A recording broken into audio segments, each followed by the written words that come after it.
that I think we need to comment on. The general manager of the Nets, Sean Marks, met with the media for the first time since the Nets were swept by the Celtics a couple of weeks ago, and he talked, among other things, about Kyrie Irving, the season he just had, and his future. Here's what he said.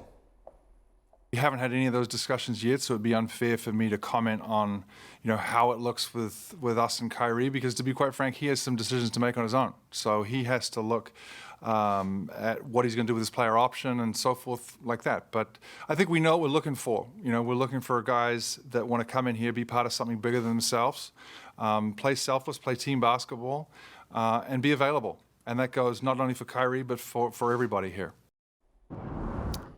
Well, wasn't that something? Let's go around the horn on it. Stephen A., I'll start with you. What was your reaction to what he said yesterday? Ecstatic.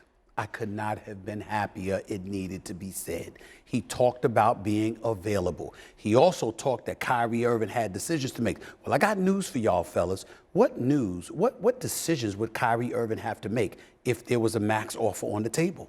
He has a decision to make because evidently the Nets have made it clear. We ain't about to offer you that 4-year, $248 million max because you don't deserve it, because you don't show up to work. Now, we're not talking about Kyrie Irving not working hard, not being in condition, not working out on his own. We're talking about a guy who wants to do what he wants to do, when he wants to do it, how he wants to do it, wants to shun authority while asking for money from other people. It's not flying anymore. You want to earn this kind of money, you have an obligation to show up. That is what Sean Marks indicated, and I could not be prouder that he said that. What I've been saying and what a lot of people have been saying, he's got to follow through, though. Can't just give lip service. He's got to follow through by holding Kyrie accountable, because Kyrie Irving doesn't want to play as much as he should want to play, considering what he gets paid. Wilbon, what do you think? This is a whole lot to do over nothing. It's all talk until he follows it up. Listen, we're in May, for crying out loud. It doesn't matter. Kyrie Irving is his option. He does have decision to make. I'm with Stephen A. on this. I like what Sean Marks said. It doesn't mean anything. Whoever holds Kyrie to anything, we hear talk all the time about what people are going to do, how they're going to hold it to him. They're not holding him to anything. We're going to be in the same place, having the same discussions without a mandate in the city of New York next year. It'll be something else. I expect the same behavior. All this off-season stuff is just hype. Let me know when somebody changes or when they get rid of Kyrie. If they say, you know what, we're not going to sign him, then I'll start paying attention. Until then, wake me later. Jalen, the really important question, I think, what role does Kevin Durant play in all of this? What can he say to Kyrie? How much of this is his decision? How about the KD of it all? Oh, this is different, gentlemen, and that's where I was going, Greeny, because this is the GM speaking for ownership, letting the players know that they're taking back the power dynamic. And what ends up happening is when KD decides to join Kyrie to play with the Nets, they have the power.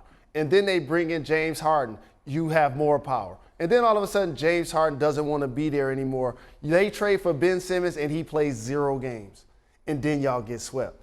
And then you don't have the same amount of power anymore. So they'll eventually agree to, he'll opt out, he'll get his deal, but let me tell you what's going to happen before he actually inks the deal.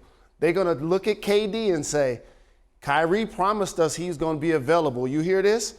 And so when we sign this deal, if he ain't available, we going to trade your man.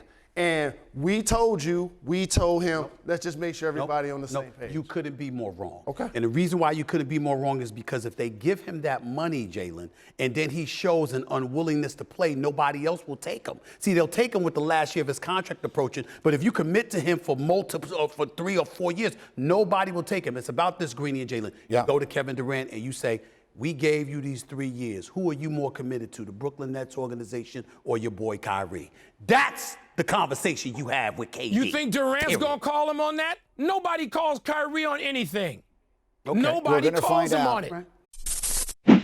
Thanks for watching ESPN on YouTube. For live streaming, sports, and premium content, subscribe to ESPN+.